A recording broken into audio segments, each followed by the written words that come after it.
hymnal, the introduction to the 7 principles. We, the member congregations of the Unitarian Universalist Association, covenant to affirm and promote, and then the 7 principles are listed.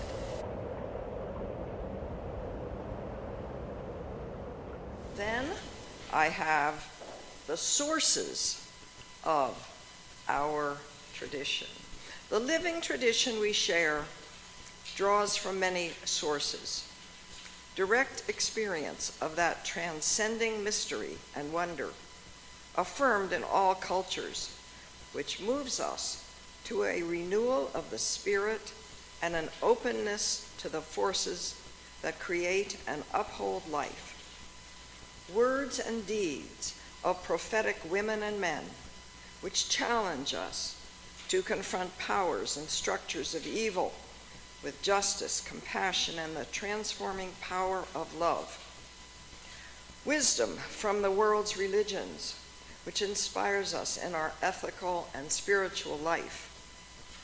Jewish and Christian teachings, which call us to respond to God's love by loving our neighbors as ourselves. Humanist teachings, which counsel us to heed the guidance of reason and the results of science, and warn us against idolatries of the mind and spirit. Spiritual teachings of earth-centered traditions, which celebrate the sacred circle of life and instruct us to live in harmony with the rhythms of nature. Grateful for the religious pluralism which enriches and ennobles our faith, we are inspired to deepen our understanding and expand our vision. As free congregations, we enter into this covenant, promising to one another our mutual trust and support. We'll sing 353.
The responsive reading today is 648. It is called Beginners.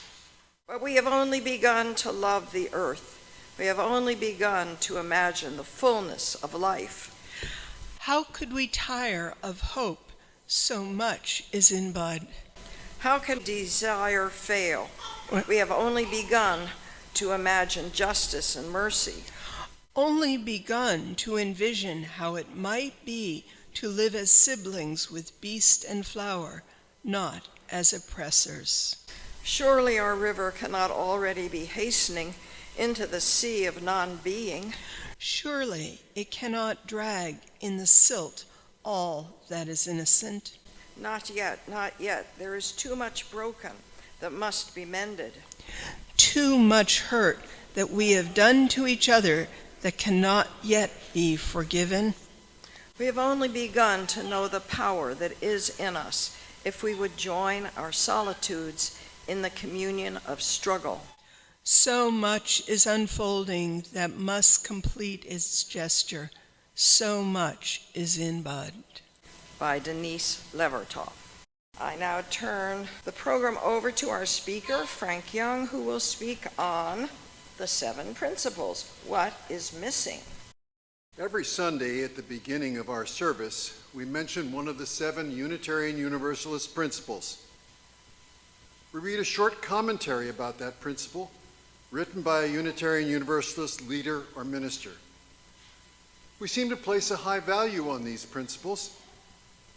One might even get the impression that the 7 principles completely define Unitarian Universalism.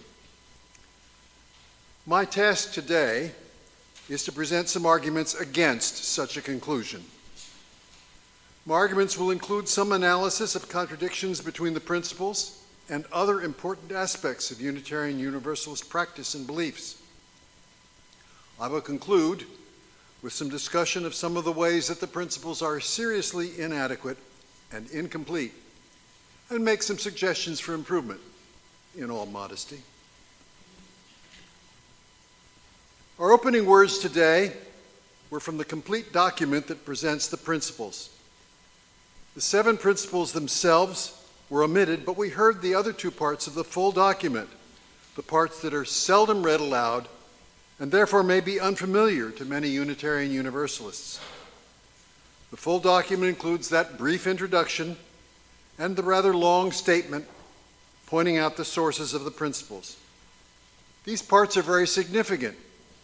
They must be considered carefully in any study of the principles.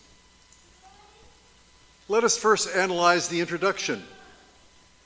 We, the member congregations of the Unitarian Universalist Association, covenant to affirm and promote, and then there follows the listing of the 7 principles. Covenant, in that sentence, is a verb. It indicates that we have performed some action. We have made a promise. We have agreed. We have made our pledge. We have made a covenant, now a noun, to affirm and promote the 7 principles. When I was growing up in the Methodist Church, we recited the Apostles' Creed every Sunday. Everyone in the congregation was expected to accept this creed. I didn't. There was little discussion of the contents of the creed. The creed was a covenant of the church, an underpinning for most sermons, religious discussions, and religious education. When most Christian denominations discuss the idea of a covenant, they're referring to a formal, solemn, and binding agreement, a creed. One of the first things that is obvious about Unitarian Universalism is that it is a non-creedal religion. We seem certain that creeds are not a proper part of Unitarian Universalism. We do not recite a creed every Sunday. Are the principles our creed? If we have covenanted together to have them, should we recite them every Sunday? If they are not our creed, then they are just optional, something that is nice but not really necessary. I'm uncomfortable with both possibilities. I do not want a creed, but I do want recognition that there are some things that are really required of members. I would be quite uncomfortable with a Unitarian Universalist congregation that supported and accepted overtly racist people into membership. But I would also be uncomfortable with a UU congregation that would interpret the first principle as supporting the ostracization of those who do not believe in the worth and dignity of every person, without exception. And yes, I am well aware that these 2 assertions of mine are seriously contradictory. This is problem number 1. The principles are not a creed, but we have covenanted to accept and believe them just as most Christian churches have covenanted to accept and believe their creeds. So, UUs do not have a creed, but they have something that is remarkably similar to a creed, both in the method of its adoption and the importance placed on its content. Let us now discuss the largest part of the principles document, the part that presents the many sources of what the document calls the living traditions that we share. There are various sources listed in this section. They sound impressive.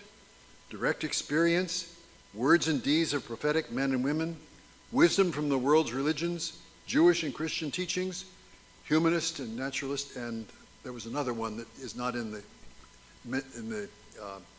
hymnal that we have at home that I've forgotten. But every one of these sources is followed by a phrase. Every one of these sentences that names the sources of the living tradition that we share ends with a specification of what, how, and why they contribute. Consider one example: Jewish and Christian teachings that call us to respond to God's love by loving our neighbors as ourselves. Some questions immediately arise. Are we to consider only those Jewish and Christian teachings that call us to respond to God's love by loving our neighbors as ourselves? If so, we will be constrained to ignore many of the teachings found in the Hebrew and Christian Bibles. Furthermore, the many stories and prophecies in these books have been translated many times, and the original versions are not available. Any translation creates errors. Errors are compounded when a translation is then translated again, and again, and again. Remember, we're talking about translations of documents that were not Xeroxed, were not mimeographed, were not typeset and proofread.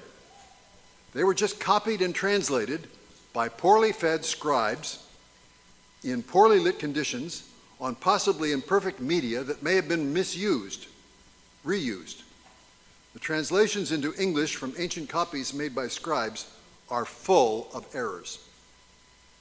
Most of us learned the King James Version of the Jewish and Christian Bibles. The King James Version is a translation of an error-filled Greek copy. There are mistakes and strange things found in the King James Version. There are two different versions of the Ten Commandments, one in Exodus and one in Deuteronomy. They do not agree.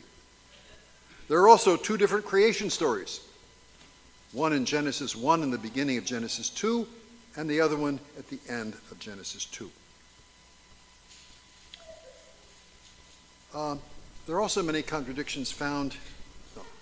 Let me just mention one thing about those two stories. Those two stories can be identified by going back through the traditions of the Jews and the Canaanites. And it turns out that those two stories are two different traditions that were in two different cultures. And the Bible contains both of them. When I was once talking with one of my colleagues who was a devout evangelical person who believed the Bible was the literal Word of God, I said that there were two creation stories in Genesis. He said, no, there aren't. I guess I was interpreting things too literally. There are also many contradictions found in the four Gospels about some important details of the life of Jesus. One of the most glaring is the different determination of the day of the crucifixion. Since it was a day near the Passover feast and the Sabbath, there are problems with conflicts between the day of Passover, the celebration of the Sabbath, and the reluctance of Jews to work on the Sabbath, and the day of the crucifixion, and the day of the resurrection. It is impossible to arrange all of the different accounts into one consistent timeline. One can find significant and serious problems with all the named sources. So we have sources that are to be used only in support of some predetermined goal or assertion. This means that the entirety of each source must be carefully analyzed to see which parts support those goals. The sources may support things that are not considered important or even correct by Unitarian Universalists. The obvious question that arises is, how do we determine what parts of the named sources support the principles, given that the named sources are so difficult to analyze? My conclusion is that the amount of study that required is really beyond the time available for most people. There must be a better way. I have a suggestion. My most serious concern with the principles is they are missing a significant component. My argument is not an old one. One can find it described in several places in the Christian Bible. It is also unresolved there, with powerful arguments given for both sides of the argument. We believe in the principles, But at several places in the Christian Bible, there are contradictory statements about what is required of us. Is it belief or faith? Or is it belief and faith, or is it actions and works? Many Christians believe that it is by faith alone that we are saved and obtain eternal life. But a slightly different wording is found in the book of James. So, faith by itself, if it has no works, is dead. It is not just what you believe, it is how you behave. The principles are wonderful things to believe in and to aspire to. Unfortunately, without appropriate actions, they are incomplete. My suggestion is that each principle should include some probing, difficult, and possibly very embarrassing questions after its statement. The simple statement of belief is not adequate. If we are to actively promote each principle, we must consider how our belief in that principle will change us. We must consider what we are required to do as a result of our belief in the principle. I have some suggestions. Let us consider the first principle, the inherent worth and dignity of every person. Let's add these questions right after the principle. Do you respect the inherent worth and dignity of every person, even those you disagree with?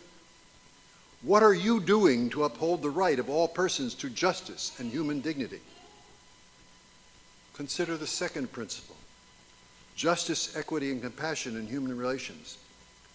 What are you doing to promote justice, equity, and compassion in human relations? Do you endeavor to create and support political, social, and economic institutions which will sustain and enrich the lives of all? What are you doing to ensure equitable treatment and equal opportunity for all persons? What are you doing to remove the causes of injustice and alleviate the effects of past injustice? Consider the third principle, acceptance of one another and encouragement to spiritual growth in our congregations. Do you take care that your spiritual growth is not sacrificed to busyness, but instead integrates your life activities? Are you willing to enter into discussions with those with whom you disagree? And the fourth principle, a free and responsible search for truth and meaning. Do you support the efforts of others in their search for truth, even when you disagree with their conclusions? As you search for truth, are you willing to admit that you may sometimes be mistaken? The fifth principle, the right of conscience and the use of the democratic process within our congregations and in society at large. Do you give material and spiritual support to those who suffer for conscience' sake? In your discussions with others, do you listen carefully and respond respectfully? Are you willing to accept decisions of the majority even when you disagree? Do you work to prevent any majority from imposing its beliefs on everyone? The sixth principle, the goal of a world community with peace, liberty, and justice for all. What are you doing to encourage the nonviolent resolution of conflicts? What are you doing to remove the causes of war? What are you doing to reconcile conflicts between individuals, groups, religions, and nations?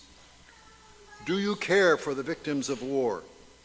Do you support refugees who are fleeing from persecution, injustice, or the lack of resources necessary for life? And the seventh principle, respect for the interdependent web of all existence of which we are a part. Do you try to protect the natural environment and its creatures against abuse and harmful exploitation? Do you live with simplicity, moderation, and integrity? Are you frugal in your personal life and committed to the just distribution of world resources? These questions are difficult, probing, and potentially embarrassing. But putting these and other similar questions after each principle seems to me to make the principles clearer and our responsibilities much more obvious. As it says in the book of James, faith without works is dead. I would claim that the modern Unitarian Universalist version of that phrase is, principles without some associated probing and embarrassing questions are somewhat ineffective. Thank you. I believe it's the closing hymn, 287. Faith of the Lord, true liberty, source of the light expanding, love the church that is to be, old bondage notwithstanding. Faith of the free, by thee we live, by all thou givest and shall give, our loyalty commanding. Heroes of faith in every age, foreseeing, self-denying, wrought in increasing heritage, monarch and creed defying. Faith of the free, in thy dear name, the costly heritage reclaim, their living and their dying. Faith for the people everywhere, whatever their oppression, of all who make the world more fair, leaving their faith's confession. Faith of the free, whate'er our plight, thy law, thy liberty, thy light shall be our blessed possession. Closing words are number 559. Someday men and women will rise. They will reach the mountain peak. They will meet big and strong and free, ready to receive, to partake, and to bask in the golden rays of love. What fancy, what imagination, what poetic genius can foresee the potentialities of such a force in the life of men and women? And that's by Emma Goldman. May the blessings of love rest upon you. May peace abide with you. May God's presence illuminate your heart now and forevermore. Go in peace. Know that you are loved and that your life is sacred.